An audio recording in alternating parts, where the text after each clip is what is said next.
Hello, this is Benjamin with ARI, your website company. The point of this video will be to go over the dealer info menu option that you have in the left-hand side of your CMS editor. We'll jump on over there. We'll go into dealer info and click on there. And the two things that we'll be going over within dealer info are location and hours of operation. First, we'll start with locations. All right, there are three tabs underneath locations that you will want to check to make sure that they have the correct information. Those tabs are details, sales and lead management, and online scheduling. Details is nothing more than your business name, address, location information, and some contact information down below. Now, usually I don't go into this detail, but this latitude and longitude is what controls the pin on the locations page of your site, the location pin of where you guys are actually located. So let's say that you actually don't know the latitude and longitude, or you find that you look at the map on the locations page and it's incorrect. Let me show you how you can fix that. So we'll open up a brand new tab and we'll just simply Google search the address. So here we have 120 West 2nd Street, Duluth, Minnesota.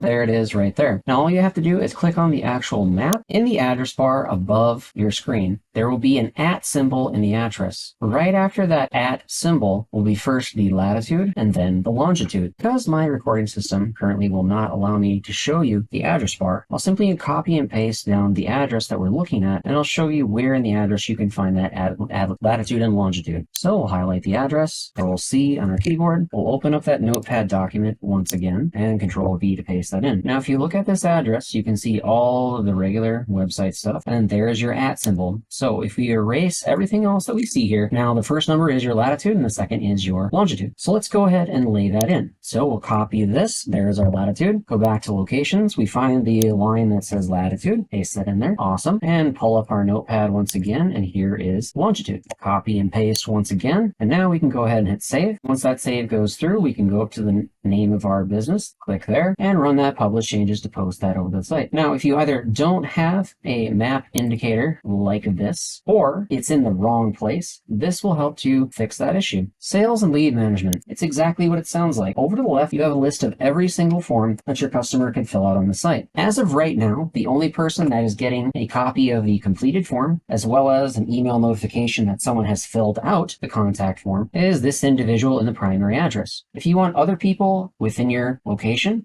to receive that same information, you can go down and post their emails in the CC field that you see here. As long as you take the time to be careful and follow the format that we've got listed here, the system should work as it's told. Store brand is obsolete and no longer does anything. And then we have the third tab that you should check, online scheduling.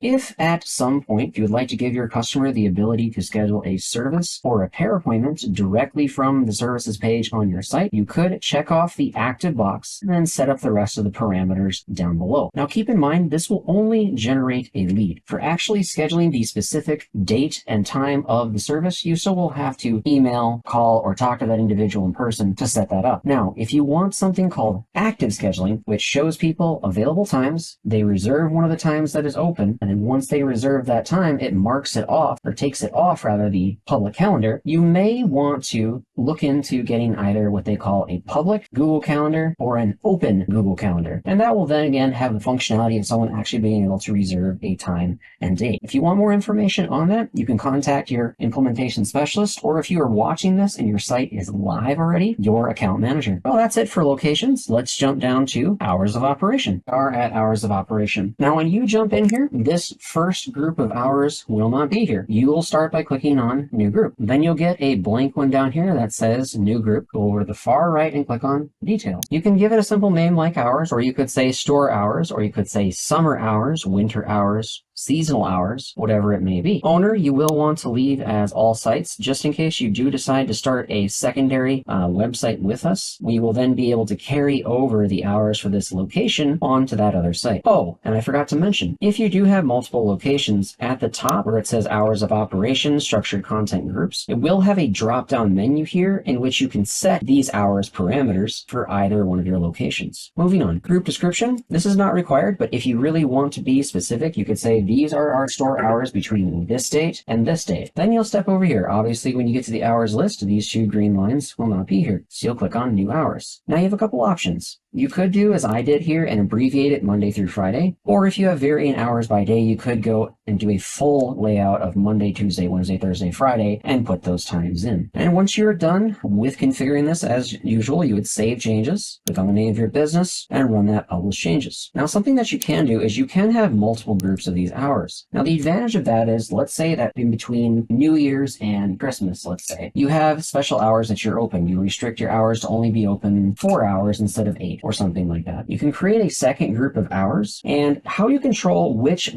group of hours actually display on the website is with this active button. If this active button is lit up in this green color and the box is checked, then these hours will be showing both on the bottom of every web page in the area they call the footer next to your location information, as well as the locations page on your site. So the idea with this is you would create a second group, call it your holiday hours, and then simply when it's not holiday hours, you would simply deactivate it. And of course, in the long run, that saves you time, because then you have to go in and recreate that holiday hours group every time it comes up to a holiday. We'll jump back to our dashboard. And with that, folks, that is all I have for this rather short video. Until I talk to all of you again, thank you very much for your valuable time. Bye-bye.